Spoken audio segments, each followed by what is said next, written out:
I just watched a video that completely reframed how I think about learning jazz, and especially improvised music.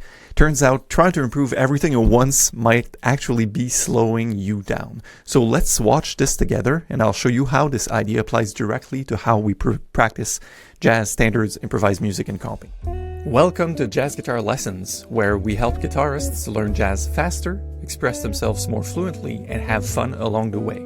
My name is Mark, and if you're looking to learn jazz, form better practice habits, and especially if you enjoy a French accent, make sure to subscribe.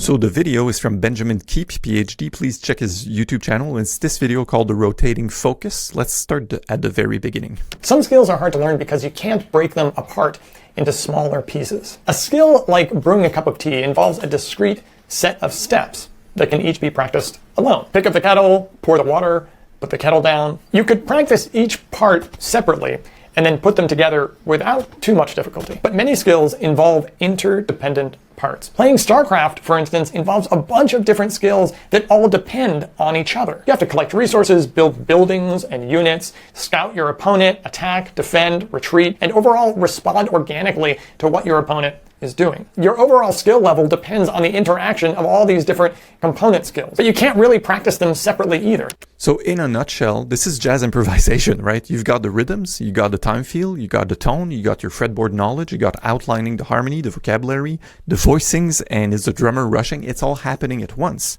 So how do we actually get better if we can't specifically isolate those things easily? Well, there are many ways you might go about it, but a very simple and effective way is just to change what you pay attention to. An old study on a video game that I guarantee you have never played before, called Space Fortress, illustrates this idea pretty well. Space Fortress, like StarCraft, involves a lot of interacting parts. The researchers split learners into 4 different groups. Now, the control group played the game for about 6.5 hours over the course of 10 different practice sessions. The other 3 groups played the game for the same amount of time over the same number of sessions, but the researchers gave some special instructions to these groups. Researchers instructed Group 2 to pay attention to the ship controls over the first 6 sessions. And the last 4 sessions, they just played the game just like the control did. So they're all doing the same thing, right? But they're focusing their attention, their awareness differently. So now imagine for a moment, instead of just jamming on a song or going, my solo is not that good, that you could think about only one thing, only about your phrasing, say. But imagine in my books, I'll go like, yes, for sure, you're playing Fly Me to the Moon. You will take 4 courses of solo. The first one, you will strictly think about the chord tones. The second one, you will strictly think about your phrasing. The third time, you'll strictly think about the chords passing by. The last one, you wrap up, you just go ad lib. This is the way, I think, the magic control of awareness we hear in players like Pat Metheny and John Scofield, and of course, Wes Montgomery and George Benson.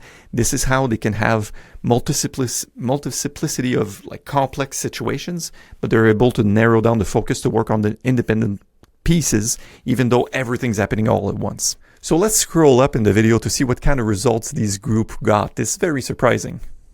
In the beginning, the group started out basically the same, but over time, as the power of attention began to take hold, group differences started to emerge. After 6 sessions, the control group, which had just played the game but didn't have any particular instructions about what to pay attention to, they were scoring about 1,000 points. The 2 groups who had focused on one aspect of the game for those first 6 sessions were scoring about 1,500 points per game. And the 4th group, who had focused on 2 different aspects of the game during those first 6 sessions, was scoring about 2,000 points per game. After that, all groups continued to play the game like normal for the next 4 sessions. But that didn't stop Group 4.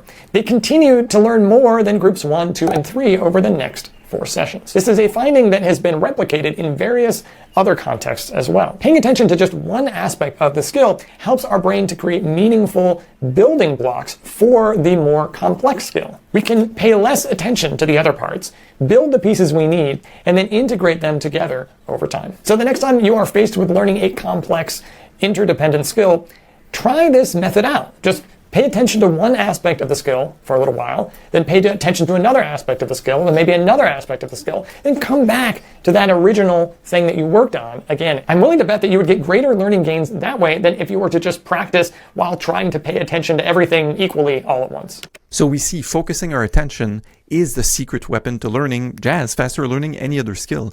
And it even counts when everything is happening. So personal story, say I go out to a jam session, I'm very nervous, the sax player calls Alone Together a bit too fast, and there's all these things happening. I'm not necessarily in a learning environment, but if I can narrow down my focus and going, I'm just going to try to play as beautiful phrased quarter notes as I can during this, and I'm focusing on nothing else. I know some other stuff and blues licks may come out. I know I may get lost in the form. I know it's too fast. I know this, I know that, but I can still latch on. So zooming into one element just narrows the focus, helps. It's very reassuring. I would say the analogy to this would be like a baby sucking the thumb. It's like, oh, this is something I can latch onto instead of being overwhelmed by all the information. And that's the beauty and the problem with, say, learning complex skills like strategy games on computers or jazz is like all the elements can be overwhelming and there's no way to turn any of them off.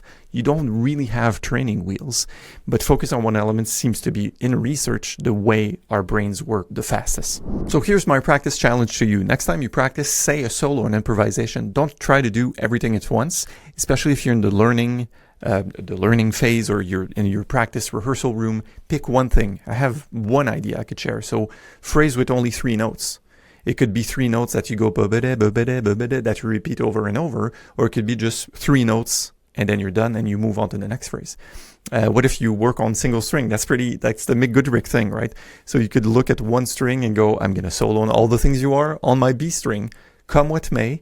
Let's not judge it. It's a constraint.